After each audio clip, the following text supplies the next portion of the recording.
So here is again 20 question remaining, जिनको हम लोग एक शॉर्ट में करने वाले हैं।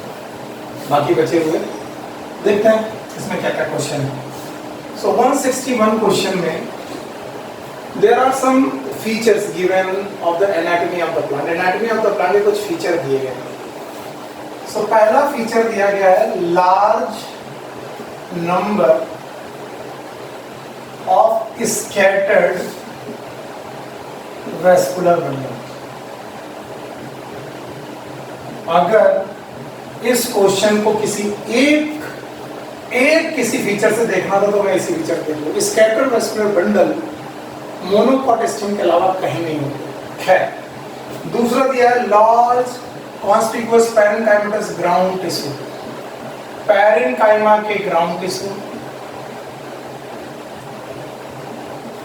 ग्राउंड टिश्यू में डिफ्यूज ग्राउंड टिश्यू है, केवल पैरेन्काइमा है। एपिडर्मिस हाइपोडर्मिस के बाद there is no cortex, no pericycle, no endodermis, केवल पैरेन्काइमा का ग्राउंड टिश्यू है। इसके अलावा vascular bundle conjoint and collateral, conjoint collateral vascular bundle. देखिए कंजॉइंट कोलैटरल वेस्कुलर बंडल अपने आप स्टेम की तरफ आपको सूचना देते हैं, तो यहां से आप स्टेम जान गए। इसके अलावा phloem parenchyma absent. Phloem parenchyma absent मतलब नो सेकेंडरी डिपोजिशन और द स्टोरेज ऑफ मटेरियल। तो याद रखना मोनोकॉट के लोग ऐसा नहीं करते। तो इन फीचर की बेसिस पर आपको पता लगाना था ये कौन है। आपको मालूम है एपिडर्मिस होती है। एपिडर्मिस जो होती है, एपिडर्मिस के बाद यहाँ स्क्लेरेन्काइमा की हाइपोडर्मिस होती है। सो एपिडर्मिस के बाद देयर इज हाइपोडर्मिस, और हाइपोडर्मिस का यहाँ पर पूरा पैरेन्काइमा ग्राउंड टिश्यू, और फिर यहाँ स्कैटर्ड वेस्कुलर बंडल, और इन स्कैटर्ड वेस्कुलर बंडल के चारों तरफ बंडल से ये काम केवल मोनोकॉट स्टेम में होता है। सो अगर इन सारी चीजों को देखकर मुझे आंसर चूज करना पड़े 161 का, सो मैं ऑप्शन चूज करूंगा 3, दैट इज मोनोकॉट स्टेम। और इस तरीके से मैं मोनोकॉट स्टेम आंसर लगा के आगे बढ़ता हूँ। Okay, so this was the question number 161। Question number 161 के बाद there was a question number 162। 162 experimental verification of the chromosomal theory of inheritance was done by. याद रखना पहली बात एक थ्योरी दी गई क्रोमोसोमल बेसिस ऑफ इनहेरिटेंस। इस थ्योरी में कहा गया था कि जो मेंडल के फैक्टर हैं, इसकी तरह बिहेव अगर कोई कर सकता है तो वो क्रोमोसोम है। क्रोमोसोम पेयर में होते हैं, फैक्टर भी पेयर में होते हैं। फैक्टर गैमेट बनाते वक्त अलग हो जाते हैं, क्रोमोसोम भी गैमेट बनाते वक्त अलग हो जाते हैं। और फिर बोला गया था इनका एसोसिएशन होता है जाइगोट में फैक्टर का और क्रोमोसोम का भी एसोसिएशन। ये क्रोमोसोमल बेसिस ऑफ इनहेरिटेंस दिया गया था सेकंड एंड ब्रॉवेरी में, लेकिन इसको एक्सपेरिमेंटल प्रूफ नहीं कर पाए। क्रोमोसोमल बेसिस ऑफ इनहेरिटेंस को प्रूव किया था टीएच मॉर्गन ने। याद रखना टीएच मॉर्गन, इन्होंने ड्रोसोफिला पे काम किया था और एक्स लिंक कैरेक्टर के बारे में कुछ बताया था। एक्स लिंक कैरेक्टर के बारे में बताया था, तो उन्होंने बताया था कि कैरेक्टर में भी एक्स क्रोमोसोम लिंक, यानी फैक्टर में भी link to the chromosome. Factor correct control करते हैं कैरेक्टर को। सो अगर कैरेक्टर क्रोमोसोम से लिंक है तो we can say that the factor is linked with the chromosome. So उन्होंने देखा था दुनिया में कुछ ऐसे कैरेक्टर हैं जो एक्स लिंक है, तो ऐसे कैरेक्टर जो एक्स लिंक है वो ऐसे फैक्टर को लेके चल रहे हैं जो एक्स लिंक है। तो टीएच मॉर्गन जी ने इसको एक्सपेरिमेंटली प्रूव कर दिया था, और इसके लिए इन्होंने ड्रोसोफिला को लिया था। तो experimental proof was given by TH Morgan. तो मुझसे अगर कोई पूछे कि 162 में एक्सपेरिमेंटल वेरिफिकेशन का आंसर क्या होगा, so I will go with the second option that is TH Morgan. अगर मैं टीएच मॉर्गन के साथ जाऊंगा तो मेरा ऑप्शन सही हो जाएगा। ओके, तो 162 के बाद हमारे पास एक और छोटा सा क्वेश्चन आता है एंड दैट क्वेश्चन इज 163। देखते जाइए आप लोग। There is a question number 163 और ये 163 क्वेश्चन जो है वो बैसिलस थुरिनजेनेसिस बैक्टीरिया से। क्यों दैट बैसिलस थुरिनजेनेसिस जो एक बैक्टीरिया है, ये क्रिस्टल प्रोटीन बनाता है, क्रिस्टल प्रोटीन, जिसे हम लोग क्राई प्रोटीन भी बोलते हैं, जो कि एक प्रोटॉक्सिन है। आप इसको बोलेंगे प्रोटॉक्सिन है, जिसे हम लोग बीटी टॉक्सिन भी बोलते हैं। अब इस बैक्टीरिया का ये टॉक्सिन जब कभी भी इंसेक्ट खाते हैं, यानी कि ये बीटी टॉक्सिन इंसेक्ट के पेट में जाता है, तो मिड गट में जाकर के ये एल्कलाइन, इसके पीएच चेंज होने की वजह से, मीडियम में चेंज होने की वजह से एक्टिव टॉक्सिन बन जाता है, और एक्टिव टॉक्सिन होने की वजह से इंसेक्ट की मिड गट को परफोरेट कर देता है और इंसेक्ट की डेथ करता है। तो अगर मैं बैसिलस थुरिनजेनेसिस को यूज करके कोई क्रॉप बना रहा हूं, जिसमें बैसिलस थुरिनजेनेसिस की कोई क्रॉप बनाई, तो उस क्रॉप को अगर कोई खाएगा तो मरेगा। लेकिन याद रखना, उस क्रॉप को खाने पर हर आदमी नहीं मरता, केवल इंसेक्ट मरते हैं।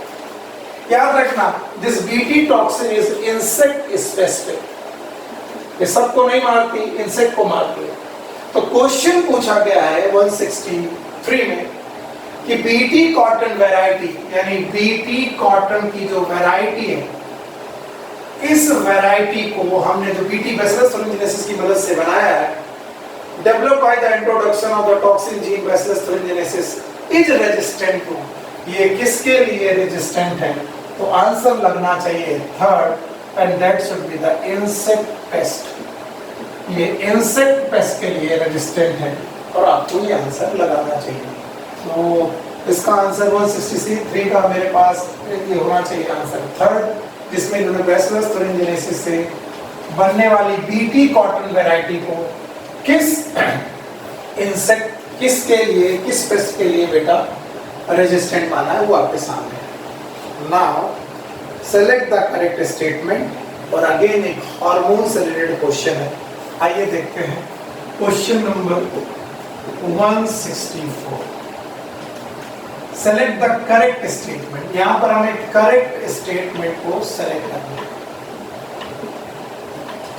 याद रखना, इन्होंने पहला स्टेटमेंट दिया insulin act on pancreatic cell and adipocyte. So याद रखना, insulin secreted by pancreatic cell, not act. यहां पर एक्ट नहीं करता, तो ये तो ऑप्शन गलत है, ये स्टेटमेंट गलत है। दूसरा है इंसुलिन एसोसिएटेड विद हाइपरग्लाइसीमिया, नहीं, इंसुलिन ग्लूकोज के लेवल को डाउन करता है ब्लड में, ब्लड में ग्लूकोज के लेवल को डाउन करता है, तो ये हाइपोग्लाइसीमिया करता है।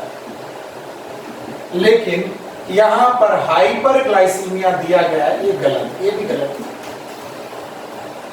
तो ये भी ऑप्शन गलत हो गया।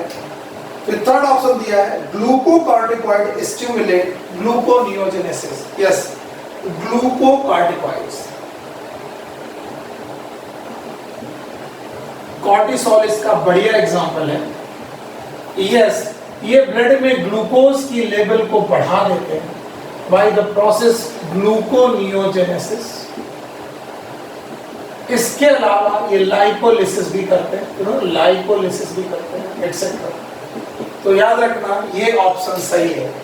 सो आप अगर थर्ड ऑप्शन के साथ जाएंगे कि ग्लूकोकॉर्टिकॉइड्स ग्लूकोनियोजेनेसिस बढ़ा लेंगे तो अच्छा रहेगा। चौथा ऑप्शन है glucagon is associated with hypoglycaemia, no, glucagon जो होते हैं वो हाइपरग्लाइसीमिया करते हैं, सो वो ऑप्शन भी गलत है। तो I will go with the third option, 164 का थर्ड ऑप्शन।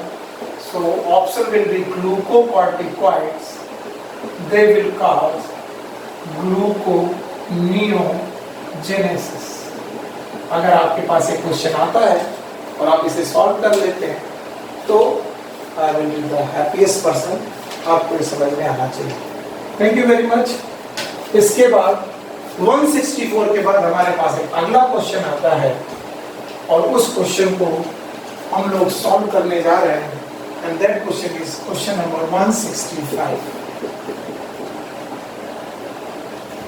क्वेश्चन नंबर 165 और यहाँ पर इन्होंने इको आर फर्स्ट का यानी रेस्ट्रिक्शन एंडोन्यूक्लियस है, रेस्ट्रिक्शन एंजाइम है, इको आर फर्स्ट का पैलिंड्रोमिक सीक्वेंस पूछा है। सो ये पैलिंड्रोमिक सीक्वेंस जो है आपको याद रखना है। It will be from 5 prime direction to 3 prime direction. It is GAATTC। अगर GATTC 5 prime to 3 prime direction है तो G के सामने आएगा C, A के सामने T, A के सामने T, T के सामने A, T के सामने A, C के सामने G, 3 के सामने 5 और इसके सामने A। It is GATTC from 5 prime to 3 prime and from 3 to 5 it is CTTAAG। तो पैलिंड्रोमिक सीक्वेंस और इसका आंसर होगा थर्ड। 165 में ये ऑप्शन थर्ड में दिया गया है। सो आप इसे 165 थर्ड ऑप्शन के साथ जाइए। ओके, सो 165 के बाद हम लोग क्वेश्चन नंबर 166 की तरफ चलते हैं। Okay, so question number 166। इस क्वेश्चन में इन्होंने पूछा है कि इन्होंने दो कंपाउंड चाहिए रेस्पेक्टिवली। एक में हो ग्लाइकोसिडिक बॉन्ड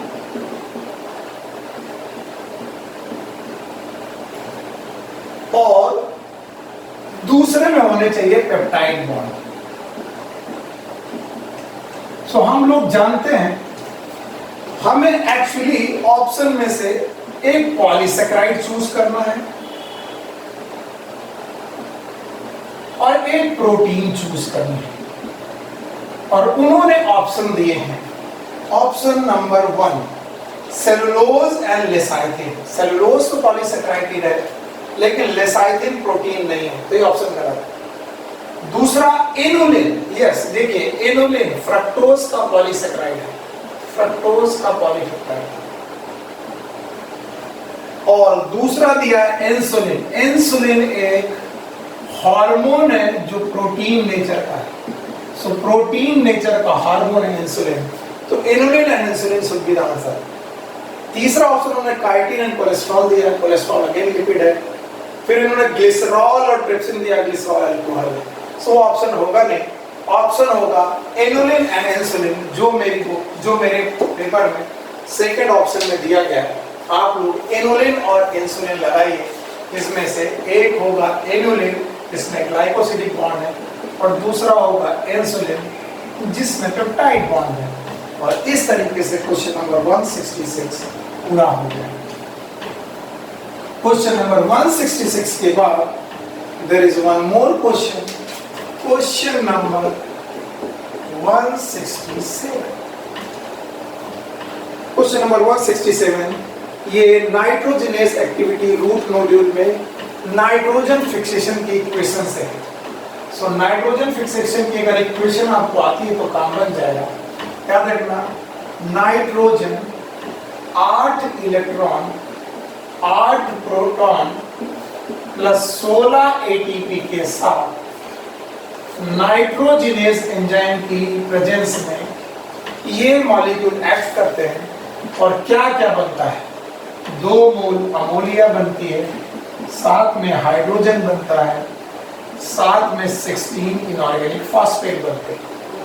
तो बोलते हैं नाइट्रोजन फिक्सेशन वाली इक्वेशन में जो प्रोडक्ट बनते हैं वो क्या है।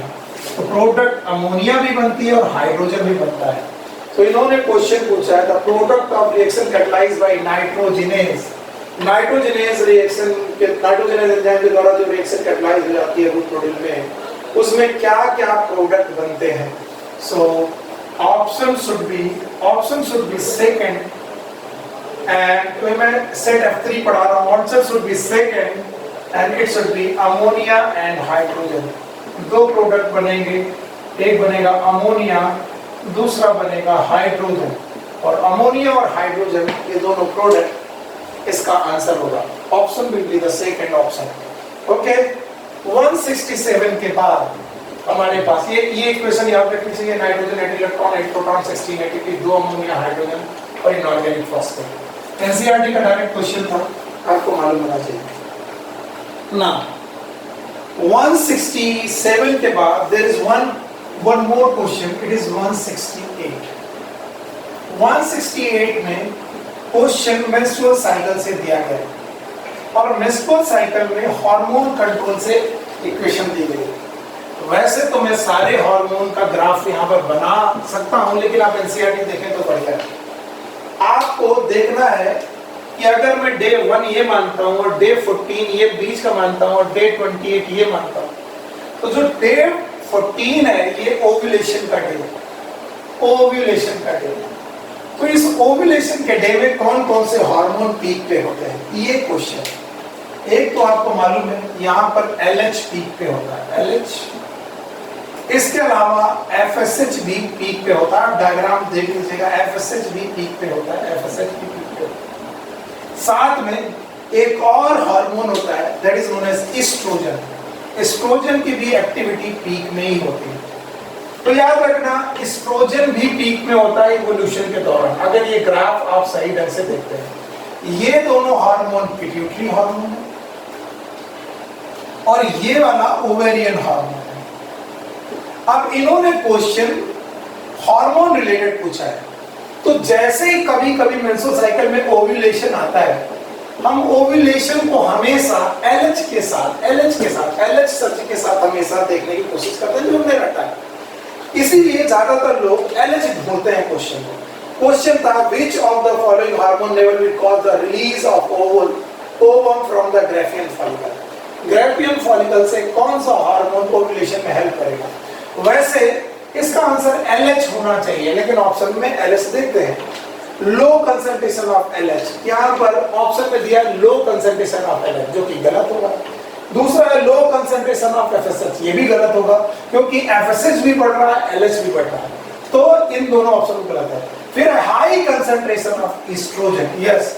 तो 168 में जो थर्ड ऑप्शन है that is high concentration of oestrogen, मैं इस ऑप्शन के साथ जाऊंगा। ऑल्दो अगर मुझे LH पीक भी मिलता ऑप्शन में, तो मैं LH पीक के साथ भी इस ऑप्शन को ठीक करने की कोशिश करता, लेकिन LH पीक यहाँ पर दिया नहीं गया है, इस वजह से मैं LH के साथ नहीं जा रहा हूँ। यहाँ पर मैं हाई कंसंट्रेशन ऑफ एस्ट्रोजन के साथ जा रहा हूँ, जो कि मेरे सेट F3 में थर्ड ऑप्शन पर है, that is high concentration of estrogen. Okay, so ये था क्वेश्चन नंबर 168। 168 के बाद I have one more question, question number 169, and this question is related with the chordata, most important topic, one of the most important topic of the animal kingdom. It is related with the chordata, और chordata से related क्या क्या question है याद रखना। पहली बात तो chordata के 3 पार्ट में हम लोग बांटने की कोशिश करते हैं। One is known as urochordate, दूसरा सिफेलोकॉर्डेट और तीसरा है वर्टिब्रेटा। ठीक, और यूरोकॉर्डेटा में नोटोकॉर्ड केवल टेल में होती है, टेल में। सिफेलोकॉर्डेटा में हेड टू टेल तक होती है। वर्टिब्रेटा में जो नोटोकॉर्ड होती है केवल एम्ब्रियो में होती है, बाद में ये वर्टिब्रल कॉलम में चेंज हो जाती है, वर्टिब्रल कॉलम में चेंज हो जाती है, ये याद रखना। इसके बाद जो वर्टिब्रेटा या कॉर्डेटा के मेंबर है, इनका जो नर्वस सिस्टम होता है ये डॉर्सल साइड पर होता है, यानी ये देखिए ये हमारा स्पाइनल कॉर्ड है, डॉर्सल साइड पर होता है। ट्यूबुलर होता है, ट्यूबुलर होता है मतलब स्पाइनल कॉर्ड ट्यूबुलर हेड से लेकर के स्पाइनल कॉर्ड ट्यूबुलर होता है, और हॉलो होता है, ये याद रखना। अब इससे जुड़े हुए क्वेश्चन पूछते हैं कि 169 में कौन कौन से स्टेटमेंट ट्रू है। पहला statement, in urochordata notochord extend from the head to tail. वो बोलते हैं यूरोकॉर्डेटा में हेड टू टेल तक नोटोकॉर्ड होती है। ये ऑप्शन गलत, तो पहला ऑप्शन गलत, ऐसा नहीं होता, केवल टेल में होता। दूसरा, in vertebrata notochord present during embryonic period only, लेकिन बाद में ये वर्टिब्रल कॉलम में चेंज हो जाती है। तो ये कुछ कुछ सही लग रहा है। अगला ऑप्शन देखते हैं, ये ऑप्शन सही लग रहा है, सेकंड ऑप्शन सही लग रहा है कि वर्टिब्रेटा में नोटोकॉर्ड एम्ब्रियो में प्रेजेंट होती है और फिर वर्टिब्रल कॉलम में सही है, यानी बी ऑप्शन सही लग रहा है।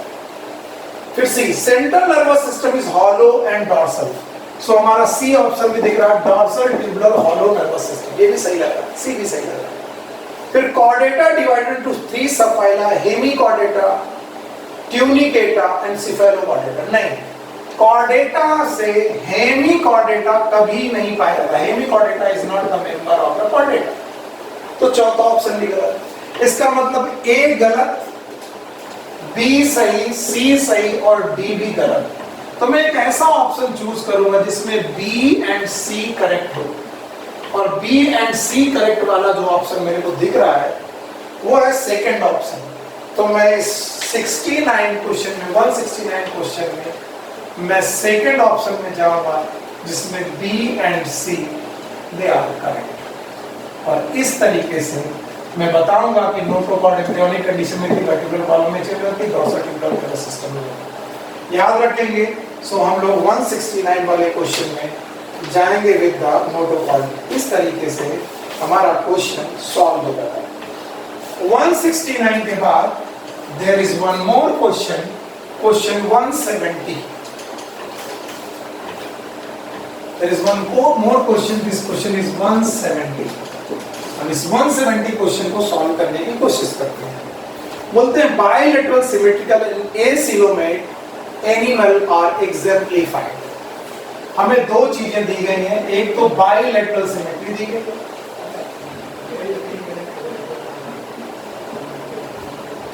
और एसिलोमेट दिया गया, एसिलोमेट। अब एसिलोमेट में बड़े बड़े 3 एग्जाम्पल अगर मैं पढ़ाऊं, सो एक एग्जाम्पल है पोरीफेरा, एक है सीलेंटेटा, सीलेंटेटा के साथ आप टीनोफोरा को भी ले लीजिए, और एक है प्लेटीहेल्मिंथेस।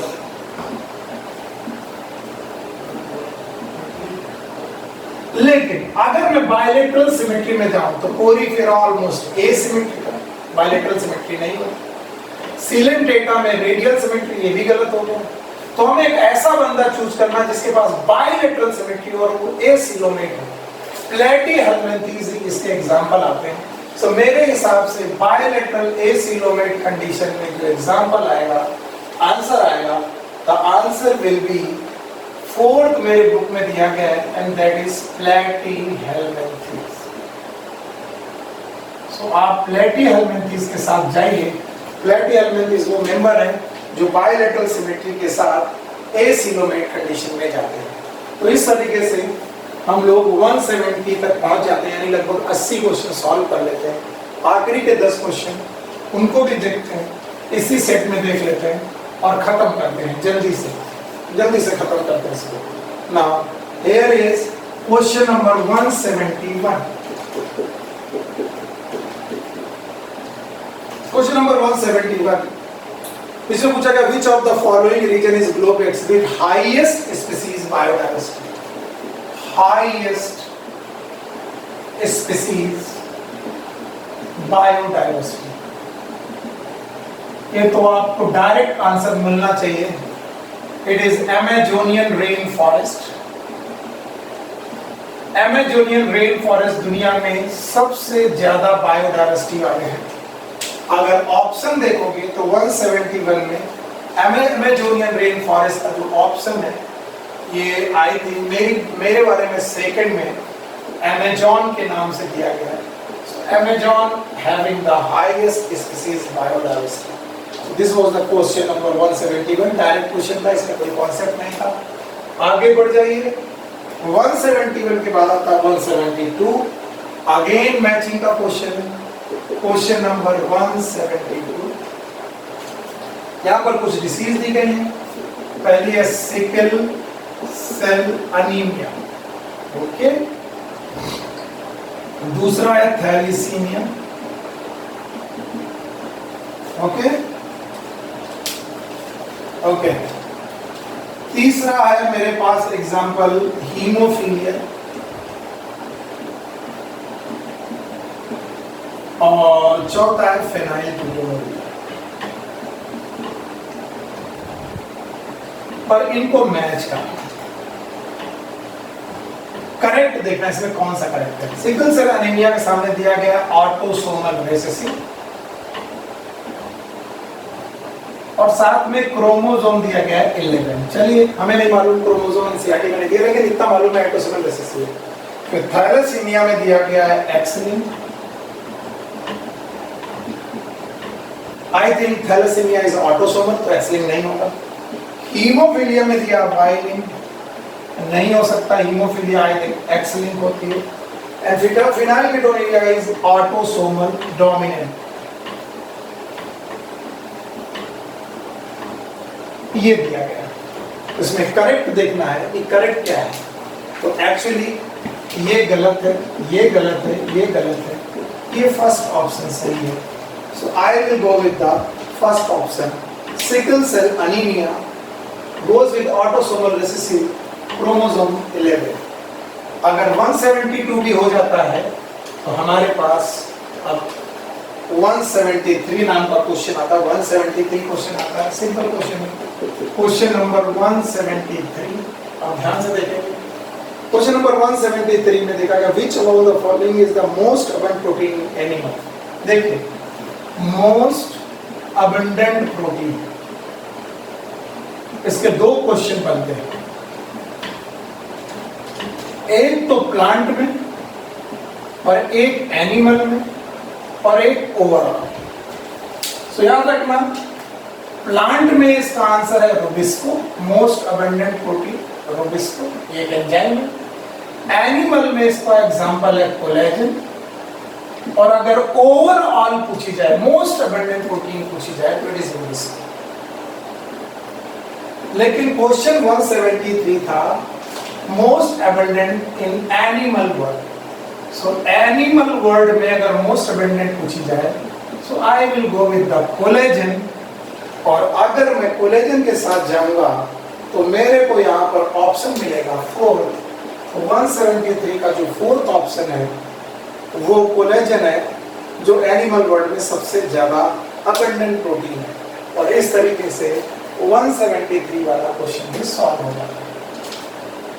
173 के बाद there is one more question, question number 174। और क्वेश्चन नंबर 174 ये क्वेश्चन है, इस क्वेश्चन में हमें डिसाइड करना है सेक्सुअली ट्रांसमिटेड डिसीज, एसटीडी का एग्जांपल देखना है। हमारे पास 4 ऑप्शन में से पहला ऑप्शन है एड्स, दूसरा मलेरिया, तीसरा है फाइलेरिया। ये पहला ऑप्शन है। एड्स हो सकता है, मलेरिया नहीं हो सकता, फाइलेरिया नहीं हो सकता, तो पहला ऑप्शन नहीं होगा। ऑप्शन नंबर 2 है हमारे पास कैंसर, एड्स, सिफिलिस। सिफिलिस आपको मालूम होगा कैंसर सेक्सुअल ट्रांसमिटेड डिसीज में। तीसरा ऑप्शन है गोनोरिया। ओके, गोनोरिया हो गया। इसके बाद आपका एक ऑप्शन है, गोनोरिया के बाद है आपके ऑप्शन सिफिलिस, बिल्कुल सही। और इसके अलावा है जेनाइटल हर्पीस। यस, एकदम सही, ये सही है। ये निजीरिया गोनोरिया नाम के बैक्टीरिया से होती है, ये ट्रिपोनेमा पैलिडम नाम के बैक्टीरिया से होती है, और ये एचएसवी नाम के वायरस होती है, हर्पीस सिम्प्लेक्स वायरस। तो I will go with the third. ऐसे फोर्थ ऑप्शन भी है जिसमें मलेरिया अगेन पूछा गया है। सो मलेरिया तो आपको मालूम है मच्छर के काटने से होता है, सो फोर्थ ऑप्शन नहीं होगा। So I will go with the third option. So 174 में third option, that is gonorrhoea, syphilis and herpes. ये वाला ऑप्शन जो होगा गोनोरिया, सिफिलिस और हर्पीस। और आपको मालूम gonorrhoea is by Neisseria gonorrhoea, syphilis by Treponema pallidum, genital herpes by the HSV herpes simplex virus. और इस तरीके से क्वेश्चन नंबर 174 भी सॉल्व हो जाता है। क्या हो गया? Okay, now the question number 175।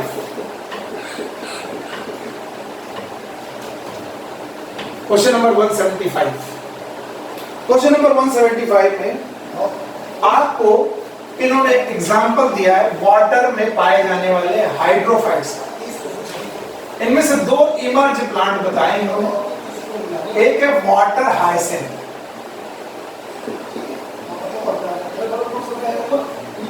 और वाटर लिली।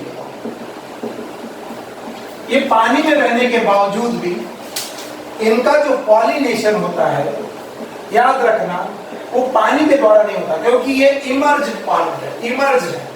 और इमर्ज प्लांट में पॉलन ग्रेन पानी से उठ के नहीं आ सकता, तो इसलिए पॉलन ग्रेन को या तो हवा से जाना पड़ेगा, विंड से जाना पड़ेगा, या तो इसे इंसेक्ट लेके जाएंगे। तो वाटर लिली और वाटर हाइसिंथ में जो पॉलिनेशन होगा वो होगा या तो इंसेक्ट या तो विंड। तो आया 175 में मैं थर्ड ऑप्शन में जाऊंगा, आइदर बाय इंसेक्ट और बाय विंड। इंसेक्ट और विंड के द्वारा ये बेटा मूव करेगा, पॉलिनेशन होगा। तो क्वेश्चन नंबर 175 में the answer will be either insect और विंड, ये पॉलिनेशन करेंगे। ओके, वाटर हाइसिंथ और वाटर लिली का क्वेश्चन हो गया। ये सिंपल क्वेश्चन है एनसीईआरटी की लाइन से। सो 175 के बाद देयर इज लास्ट 5 क्वेश्चंस, और इनको भी जल्दी से देख लेते हैं और फिर हम लोग इसे खत्म करते हैं। Next question is question number 176। In gel electrophoresis separated DNA fragment can be visualized with the help of, you know that gel electrophoresis में एक हम लोग इलेक्ट्रोफोरेसिस प्लेट लेते हैं। आपको मालूम है इलेक्ट्रोफोरेसिस प्लेट में हम लोग कैथोड और एनोड बनाते हैं। कैथोड लेते हैं, एनोड लेते हैं, कैथोड की तरफ वेल्स बनाते हैं और इनमें डीएनए डालते हैं। और डीएनए बेटा अपनी साइज के हिसाब से मूव करता है। जो डीएनए जो यहाँ पर सेपरेटेड डीएनए है, इस सेपरेटेड डीएनए को हमें विजुअलाइज करना है। तो इसको हम लोग इथीडियम ब्रोमाइड नाम की डाई में डालते हैं, इथीडियम ब्रोमाइड। और इथीडियम ब्रोमाइड डालने के बाद हम इसे यूवी रेज में देखते हैं।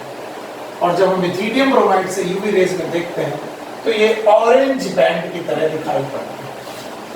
सो क्वेश्चन जेल इलेक्ट्रोफोरेसिस में इन्हीं ऑरेंज बैंड से बेटा था, रिलेटेड था।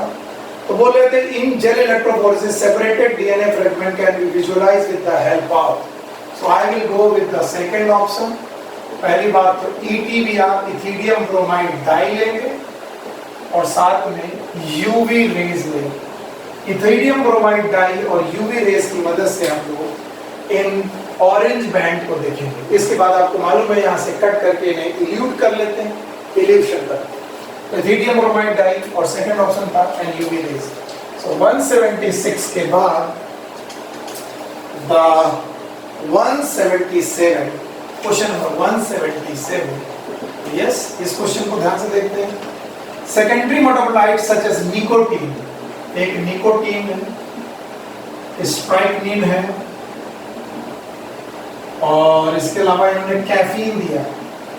बोलते हैं कि ये जो सेकेंडरी मेटाबोलाइट है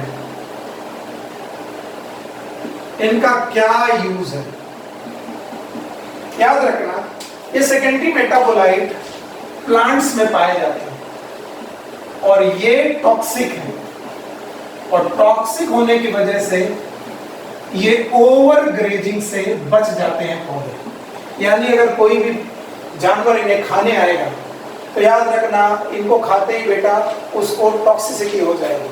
तो ये पौधे प्लांट में ये मटेरियल एक तरीके से ओवर ग्रेजिंग यानी इसको खाया ना जाए, ओवर ग्रेजिंग को प्रिवेंट करते हैं।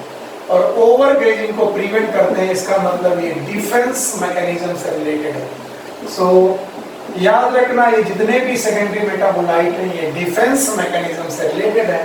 तो क्वेश्चन नंबर 177 का option should be first in F3 set that these secondary metabolites are related with the defense mechanism.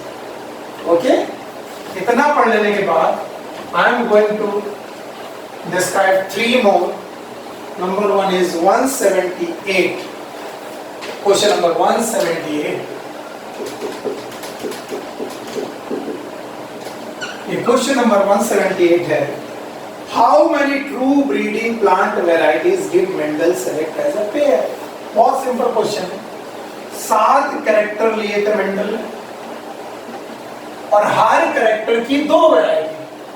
For example height, so height की 2 वैरायटी, टॉल एंड डॉर्फ। मान लो हमने बोला flower position, सो flower position की 2 variety, एक terminal और एक axial. मान लीजिए आपने बोला सीड कलर, तो सीड कलर की 2 वैरायटी, एक येलो एक ग्रीन। आप लिखते जाइए। तो इन्होंने 7 कैरेक्टर ली थी और हर कैरेक्टर की 2 वैरायटी, तो 7 into 2 दैट इज 14 वैरायटीज। तो मेंडल के बारे में बोला जाता है, मेंडल वर्क विथ, मेंडल साहब के बारे में बोलेंगे, Mendel work with 7 characters and 14 varieties. Her character की 2 वैरायटीज। तो आपको इसमें से चूज करना था, how many true breeding plant varieties did Mendel select as a pair which was similar except in one character with contrasting trait, that is 14. Option number 1, that is 14. I will go with the 14 varieties. And now the next is question number 179.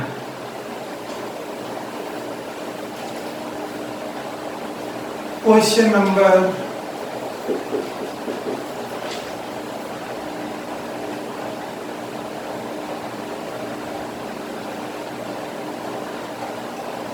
Question number 179 और 179, which of the following is not the attribute of the population? So यहाँ पर population attributes के बारे में बात की गई है। Population attributes की हमने एक लिस्ट बनाई थी, वो मैं आपके सामने रख देता हूँ, फिर एक एक करके देख लेंगे क्या ऑप्शन है। एक तो birth rate, death rate, sex ratio, age distribution etcetera, बहुत सारे, जिनमें से birth rate related with the natality और death rate related with the mortality. इन्होंने पूछा which of the following is not an attribute of population. Population का कौन सा एट्रीब्यूट नहीं है, और यहां पर इन्होंने एग्जांपल दिया species interaction.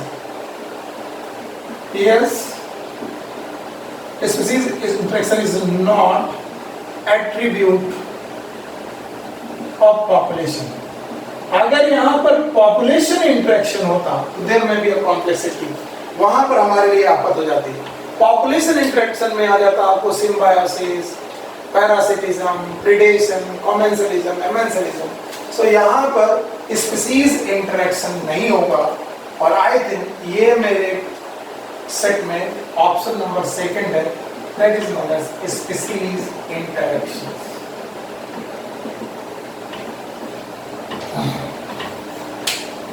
Okay, now the last question of the today's paper, and this question is question number 180। यहां पर यूवी रेज के हार्मफुल इफेक्ट के बारे में।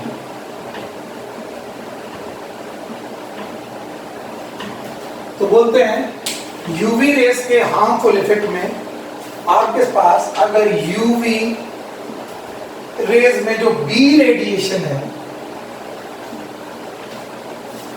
इसका हाई डोज अगर आपकी आईज में पड़ जाए तो आपको एक बीमारी हो जाती है, It is known as snow blindness. So option देखते हैं क्या क्या हो सकते हैं। हाँ, इसमें दिया snow blindness in Antarctic region is due to high reflection of light from snow, damage to retina caused by infrared rays, freezing of fluid in the eye by low temperature, inflammation of cornea due to high dose of UV rays. Yes, harmful effect में cornea का inflammation है by high UV rays, it is known as snow blindness.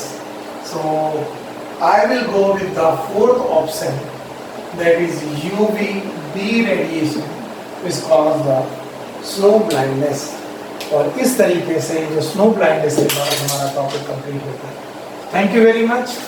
मैंने अपनी तरीके से इन question को solve करने की कोशिश की. नो डाउट देयर में बी 1 or 2 क्वेश्चंस और मे बी मोर जिनमें आंसर मेरे बाकी कोचिंग से साथ डिफर कर सकते हैं. बिल्कुल हो सकता है, सबकी अपनी अपनी सोच है. तो there must be some controversy also.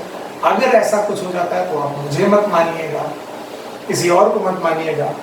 NCERT में दी गई जो चीज़ें हैं उनको फॉलो करिएगा. ठीक है. And thank you very much. आप सब लोग अपने अपने क्वेश्चन को काउंट करिए और बताइए मेरे नंबर पर. मैंने आपको पहले नंबर दिया ही था, उस नंबर पे बताइए आपके कितने मार्क्स सही हुए और आप कैसा करें. Thank you. Take care. Good luck. Bye bye.